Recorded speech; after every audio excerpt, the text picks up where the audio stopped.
Once again, an elimination series best of 3 here between Beastyqt and LucifroN.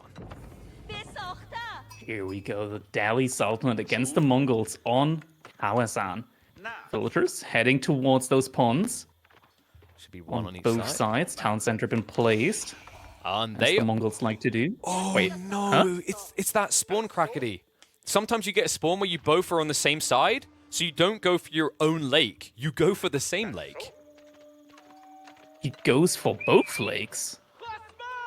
Okay, that's one way to dodge the problem, but like, meanwhile, Beastie, he's stuck on one lake against his opponent. Now, it makes sense, actually, if you think about it, right? If he's worried about the fishing ship pull, this is the only play that makes sense for LucifroN.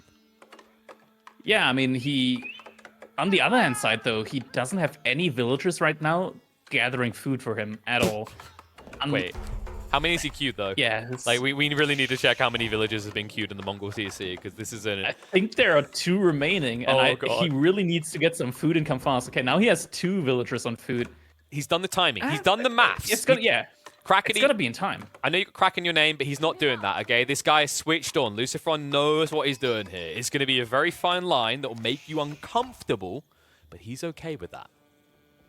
Yeah, he's not sweating it, and right now we see double production out of both of those stocks. That's going to be insane fish income for him.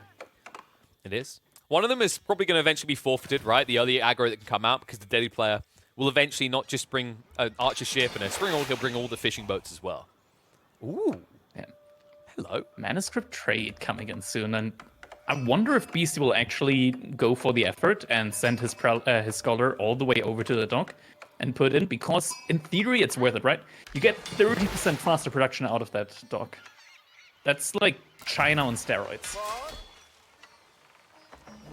They did fix this though, right? Because I'm just thinking back. I remember a lot of players didn't use it because it was bugged several times over. Am I recalling that correctly? Yeah, I'm quite sure it's fixed. I used it myself in a game. I remember at first a few players, I'm not going to say the names, they misunderstood it. They thought it was to do with mosques. Then they made me think it was to do with mosques, so I'm going to listen to a pro player. It's kind of weird. That would be broken. It would. But it would be used more. All right, spearmen are being created now by Beastie. LucifroN is only just now building his Uvu.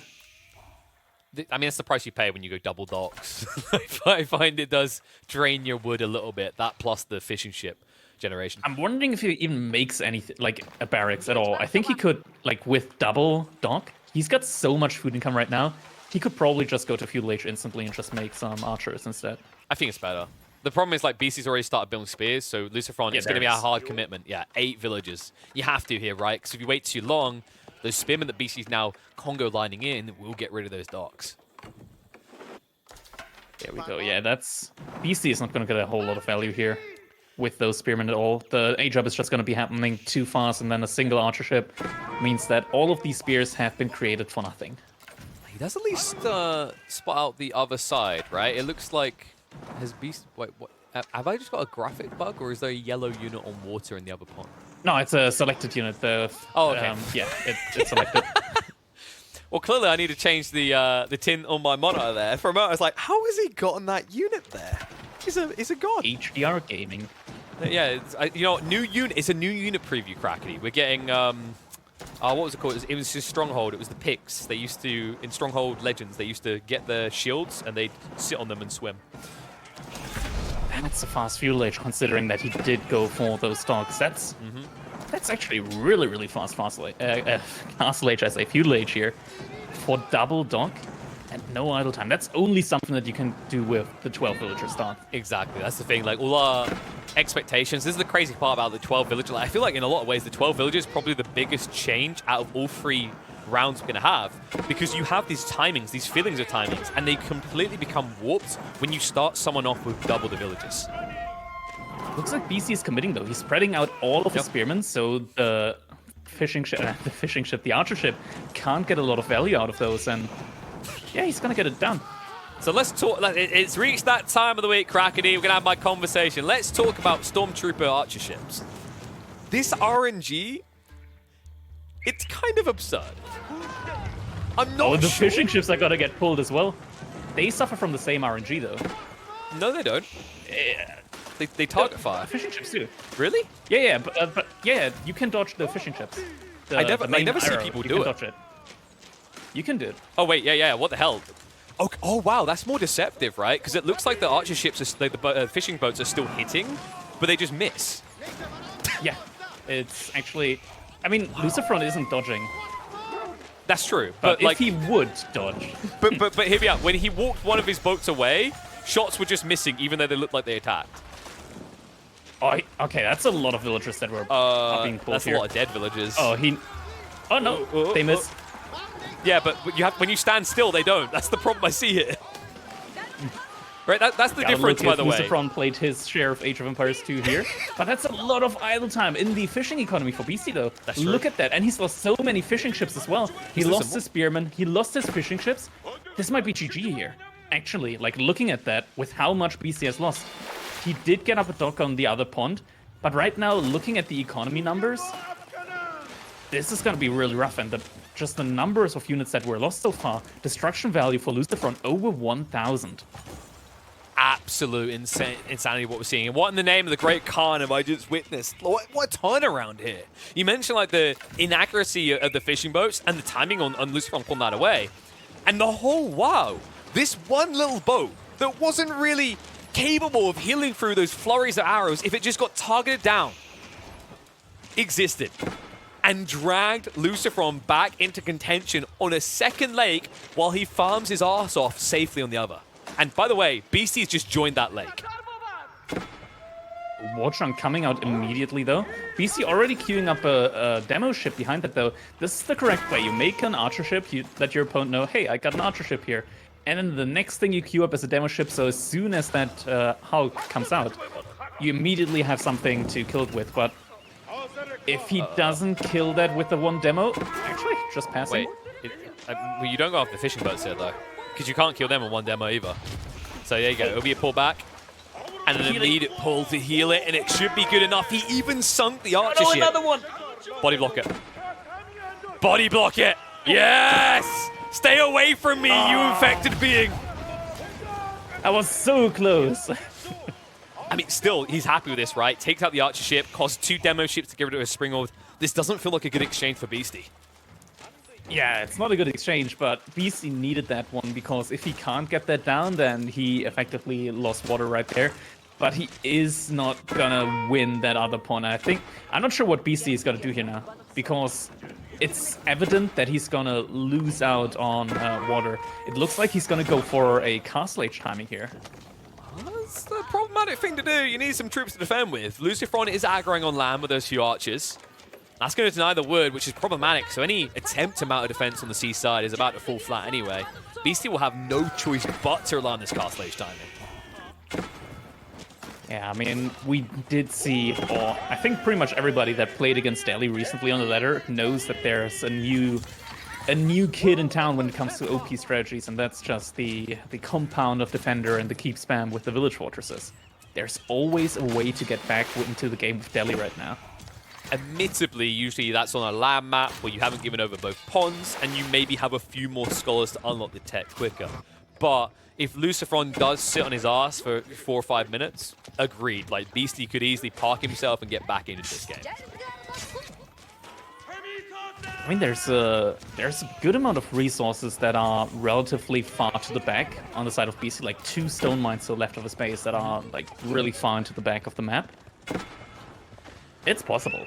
True, but I am lacking the army to defend against, you know, these early Vanguard forces. Like, LucifroN has only a few archers or spearmen, but if he blocks out those resources, which he's capable of, could be problematic for Beasty. Also, consider that LucifroN is catching up. Look at the resource bank. Beasty is going to take up first, but Lucy could easily just be a minute behind him.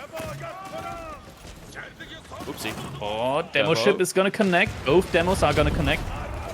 Nice takeout. Fishing boats were not quick enough on the repairs, but the archer ship still there for Lucy is going to force Beasty to commit more to stay on water. LucifroN, nice play. Instead of using his units to go to that sacred side on the left side, he sent his units to the other sacred side, just sent his reinforcement to the left side. Just trying to play wide, deny equity anywhere he can. So Beasty, although he locks in these sacred sites for a bit, it feels like a finite thing. He needs to get on that tech up. And he has got stables, so we could be looking at a Lancer play at the beginning of Castle Age. I have to remember this is the Mongols, so their base does remain rather open at all stages of the game. All right. But still, LucifroN already has a couple of Spearmen out. I'm not sure if... Actually, there's the second stable. Yeah, it's 100% going to be some Lancers at the very least. Going to be coming out. Actually, right? Beasty... Look at the queue for Beasty right now. He queued up 4 scholars. He's got a lot of gold to play with right now. Like, it's your only choice here, right? Like, if your plan is to keep Boom with Village Fortresses, you can't rely on one scholar to get you there. The time you'd have to wait is... I mean, how long is it by default with no scholars? Is it like, I want to say 6 minutes, 8 minutes? That's 5 minutes. Okay, 5 minutes. Without scholars, it's 5 minutes. And wait, does he have? He doesn't have any garrison right now, so he so might actually have to wait the full. Yeah. A little bit. Might actually have to wait the full 5 minutes here. But like usually, the way the fast castle build works when you go Dome of Faith, you garrison 5, you tech up, and I think it's like 3.5 minutes or 3 minutes for the village fortresses, which is insane, by the way. Yeah. And it was nerfed recently. Like, it was nerfed from 3.5 minutes down to 5 minutes. And it's still insane. I mean, the nerf was absolutely necessary because you were able to get that, like, 1.5 minutes after aging up. That's true, but it's still ridiculously strong. Relentless. Once that comes online, you have, like, all of these town centers, which are... well, keeps as a hobby as well. Yep, and they are you don't have any room to... Yeah, you can farm around them. You can... Ideally, Beasty would really, really like to place a keep in the middle right now with all of those berries there. If he's able to get a keep there in the middle, he's going to be feeling really, really happy, actually. And it's why LucifroN postured like this, right? Why he didn't wait for the tech up. He's having to retreat away. The assistance of his boats. The few spearmen are not going to keep the Lancers at bay long. But with the assistance of the naval, they can maybe at least turn it into a more even exchange. I was about to say that Beasty doesn't mind throwing those knights away just to get that keep up, but he looks like he is retreating, but the villagers are already in position to build the keep. I mean, that's not going to go up, is it? It's tough, because if the archers just commit, I think you lose all the villagers here. There's enough spearmen to keep you at bay. He's peeling them back, though. BC on point with the micro, and there's not a switch of targets. LucifroN is yet to take out the injured knights, and this means that although it's going to take longer, Beasty should be able to still get it up. Lots of villager kills so far, LucifroN. He's getting so many kills, but he is eventually going to get that keep up. This is no and text once that keep goes... wait, this... Really? No, because those are feudal age archers. There is no way that's textiles. No, he has. Okay, he has. Okay, ignore me.